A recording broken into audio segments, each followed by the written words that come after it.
Perbarui ilmu Islam kamu bersama Religion di tv1news.com dan TV1 Connect.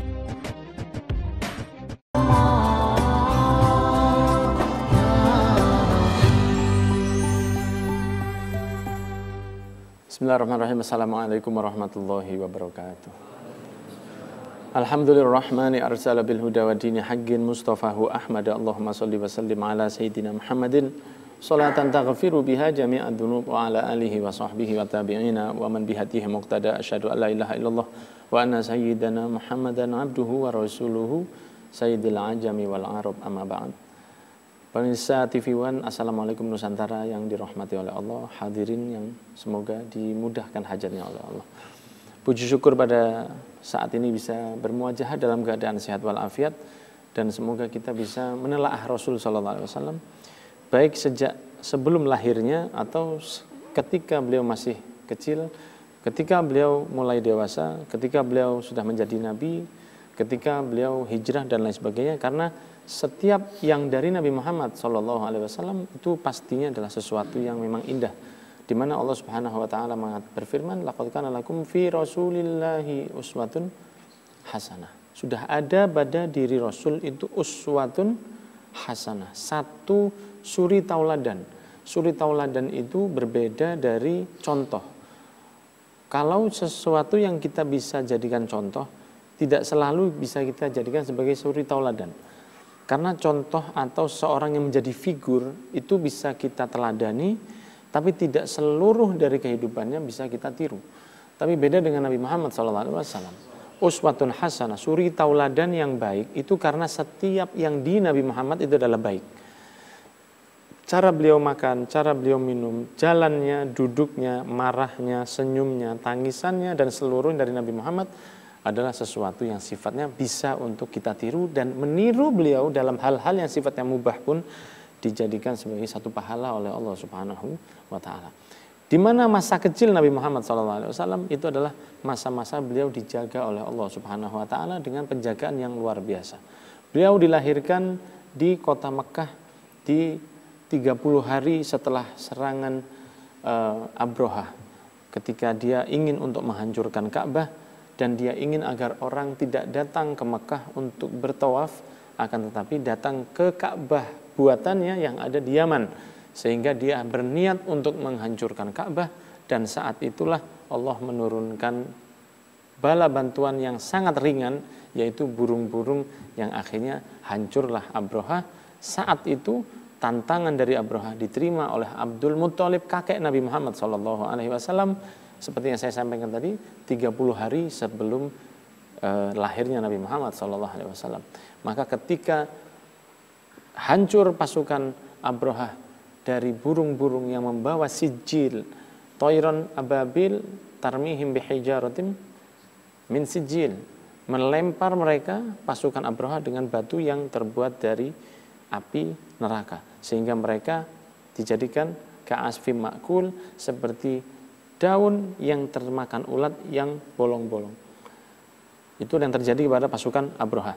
Saat itu Abdul Muttalib sendiri maju untuk menghadapi ribuan pasukan Abrahah, dan dia pun setelah menerima tantangan Abrahah, dia kembali ke kota Mekah dan mengatakan kepada penduduk Mekah untuk segera lari ke atas bukit, karena dia mengatakan akan turun segera azab Allah karena ada orang-orang yang berniat untuk menghancurkan rumahnya.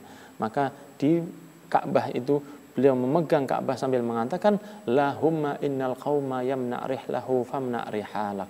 Ya Allah, setiap manusia akan menjaga barang-barangnya, maka jagalah barangmu ya Allah, yaitu Ka'bah. Setelah hal itu terjadi dan hancurlah pasukan Abrahah, singkat cerita orang Mekah semakin mencintai dan mengidolakan seorang Abdul Muttalib yang memang memiliki fisik yang sangat sempurna, tinggi semampai dengan wajah yang tampan, dengan kulit yang putih kemerahan, dan juga dia adalah seseorang yang memang benar-benar membela kota Mekah. Sehingga lahirlah Nabi Muhammad SAW di hari Senin 12 Rabiul Awal tahun gajah, karena saat itu mereka belum memberi satu bilangan khusus untuk mereka yang lahir, maka mereka mengatakan atau memberi satu kelahiran seseorang dengan memberikan satu kejadian besar yang ada dekat dari kelahiran seseorang bayi yang ada di kota Makkah saat itu. Maka Nabi Muhammad yang lahir 30 hari setelah kejadian di Ka'bah, hancurnya Abraha dan lain sebagainya, diberikan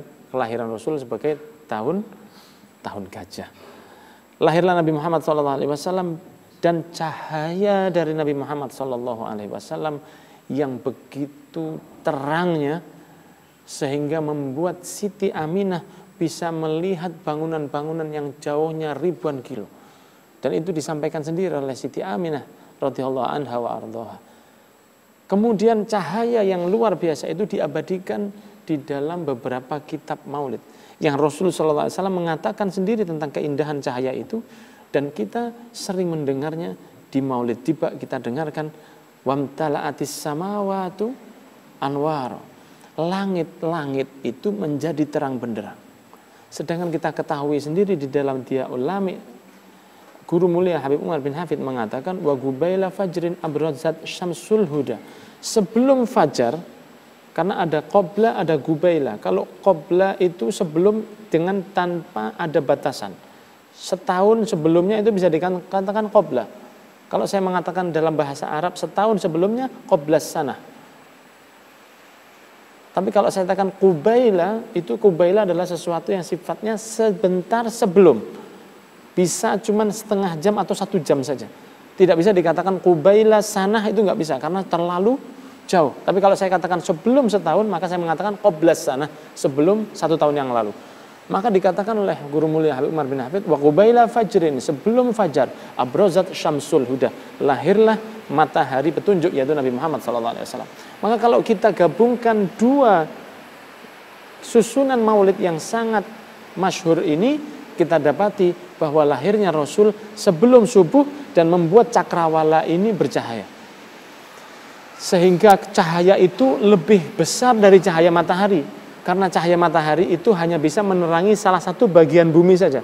Kita ketahui kalau seandainya matahari di atas dan bumi di sini, seandainya Indonesia saat ini mendapatkan matahari, maka daerah Amerika Selatan, Amerika Latin, Brazil, Argentina dan yang lain saat ini dalam keadaan malam hari. Karena mereka tidak mendapatkan cahaya matahari, di mana cahaya matahari ini tertutup oleh bagian bumi yang sebelah atas. Tapi Nabi Muhammad SAW ketika lahir di atas bumi, tidak hanya Jazirah Arab saja, tapi seluruh planet yang ada di atas, seluruh langitnya menjadi terang benderang karena berbahagia dan berekspresi atas lahirnya Rasul Shallallahu Alaihi Wasallam.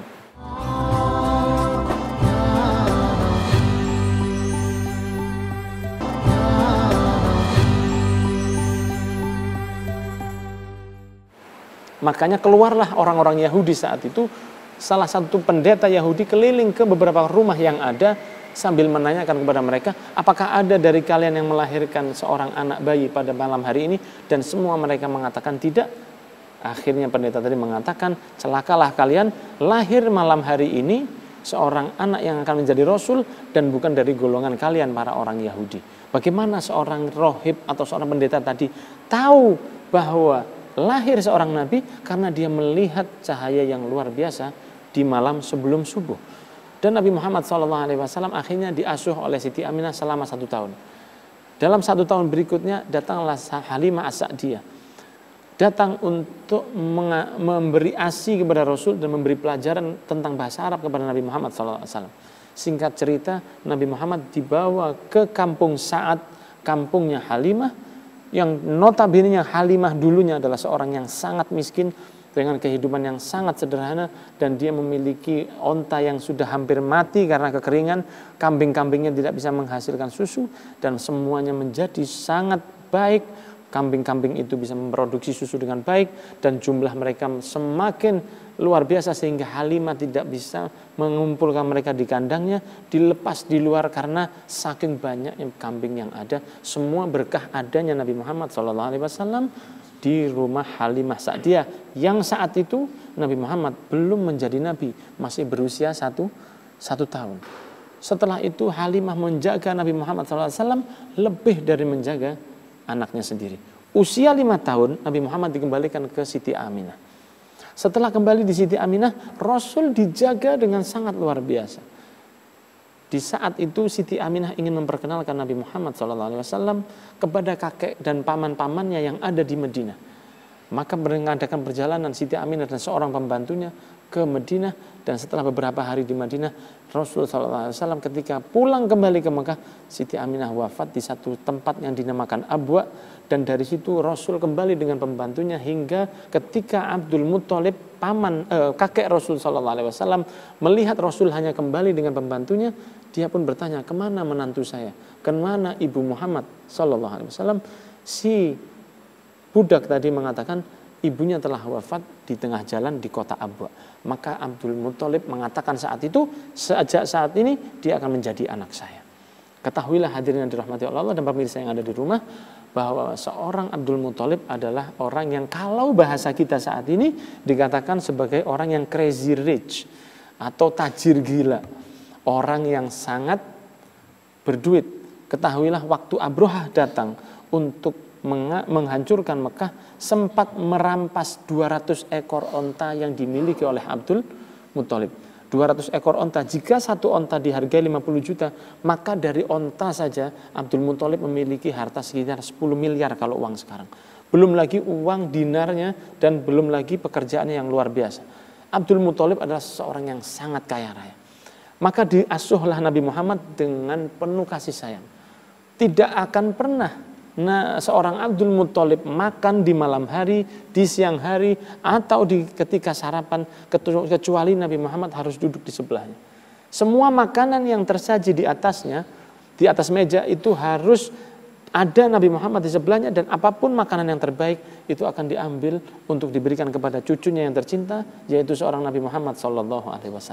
Jadi sangatlah jauhlah panggang dari api. Jauhlah sangat-sangat salah kalau Nabi Muhammad SAW dikatakan tidak terurus ketika disayang oleh Abdul Muthalib.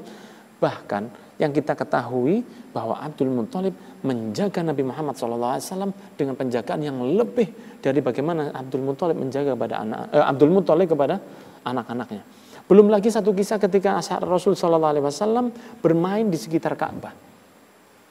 Orang-orang Mekah yang sangat mencintai Abdul Muthalib saat itu, mereka meletakkan satu karpet khusus untuk Abdul Muthalib, di mana itu seperti singgasana beliau, dan tidak ada satu orang pun yang boleh dan tidak ada satu orang pun yang berani untuk duduk di karpet itu, karena itu khusus bagi seorang yang sangat dicintai oleh warga Mekah, yaitu Abdul Muthalib, di mana warga Mekah merasa hutang budi dengan beliau, sebagaimana mereka melihat 30 hari sebelum lahirnya Nabi Muhammad, Abdul Muthalib lah yang berani untuk menghalau pasukan gajah milik Abraha.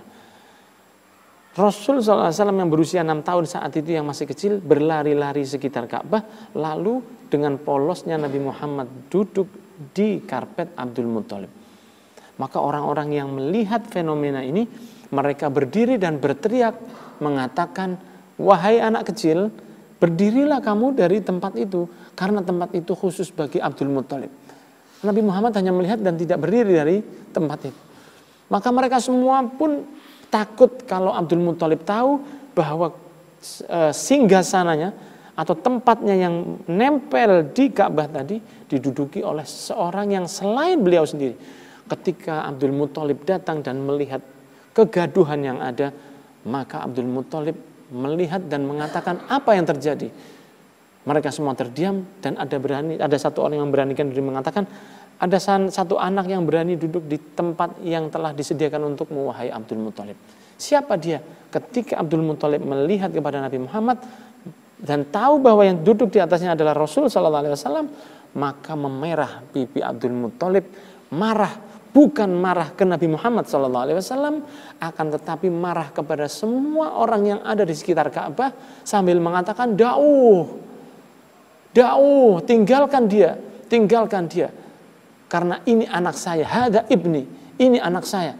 Siapapun tidak boleh duduk di tempat ini, kecuali kalau yang duduk adalah putra dari Abdillah, yaitu Muhammad sallallahu alaihi wa ala alihi wa sahbihi wasallam, sehingga mereka memuliakan Rasul saat itu justru melihat bagaimana sayangnya seorang Abdul Muthalib kepada Nabi Muhammad yang memberikan seluruh yang terbaik untuk Rasul Shallallahu Alaihi Wasallam, bahkan tempat duduk yang tidak boleh diduduki oleh seorang Hamzah bin Abdul Muthalib, yang tidak boleh diduduki oleh Abbas bin Abdul Muthalib, yang tidak boleh diduduki oleh Abu Thalib bin Abdul Muthalib, yang juga tidak boleh diduduki oleh Abu Lahab bin Abdul Muthalib, yang semua anak dari Abdul Muthalib dilarang duduk di atasnya.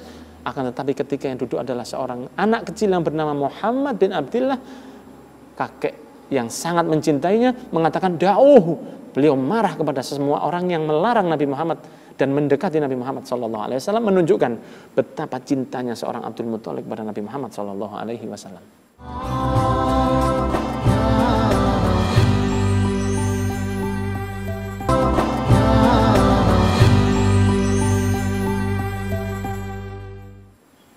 Satu kisah dan satu kejadian di mana Nabi Muhammad menderita sakit mata yang menjadikannya dibawa oleh Abdul Muthalib ke seorang tabib yang ada saat itu.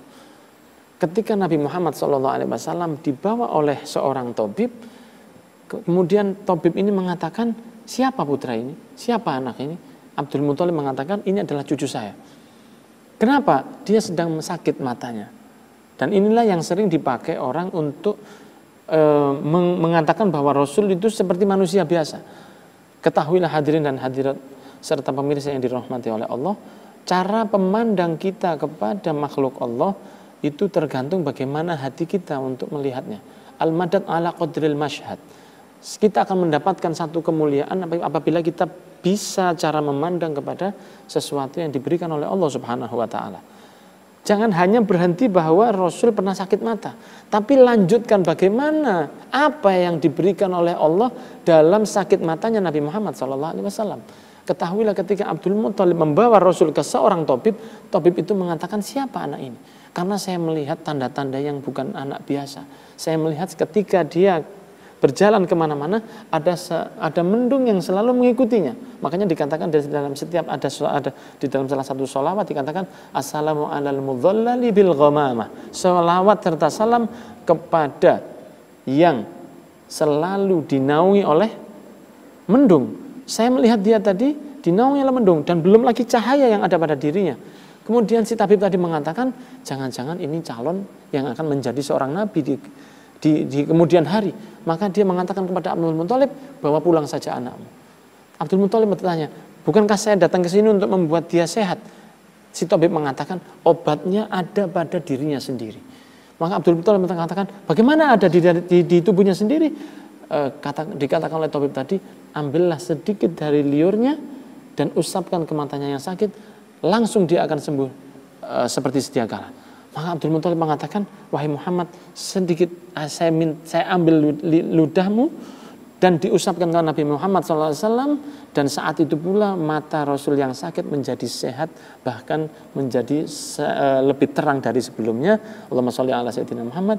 Ini adalah hal yang terjadi sebenarnya tentang sakit matanya Rasul sallallahu alaihi wasallam. Sehingga sakit matanya Rasul pun adalah petunjuk bagi kita bahwa Rasul memiliki keistimewaan yang luar biasa dan diberikan oleh Allah penjagaan dari seorang Abdul Muthalib luar biasa. Wafat Abdul Muthalib 2 tahun setelah diasuh oleh pamannya yang juga tidak kalah dengan Abdul Muthalib, seorang Abu Thalib yang merupakan ayah dari Sayyidina Ali karramallahu wajhah, yang menjaga Nabi Muhammad dengan penjagaan yang luar biasa. Sebagaimana dia melihat ayahnya memuliakan Rasul sallallahu alaihi wasallam dengan kemuliaan yang luar biasa, begitu pula Abu Thalib tidak makan kecuali Nabi Muhammad sudah harus ada di sebelahnya, dan makanan-makanan yang ada selalu diberikan kepada Nabi Muhammad sallallahu alaihi wasallam.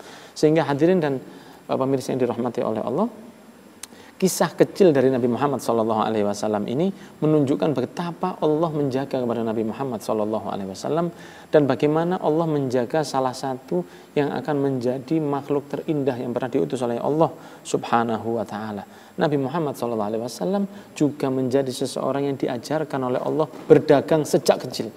Ketahuilah bahwa Abu Thalib sudah mengajak Nabi Muhammad SAW ketika berusia 9 tahun untuk berdagang ke Syam, yang saat ini Syam menjadi salah 4 negara, yaitu Palestina, Yordania, Syria, dan Lebanon, dulu diberi nama Syam. Nabi Muhammad SAW diajak oleh Abu Thalib untuk berdagang ke Syam ketika beliau berusia 9 tahun.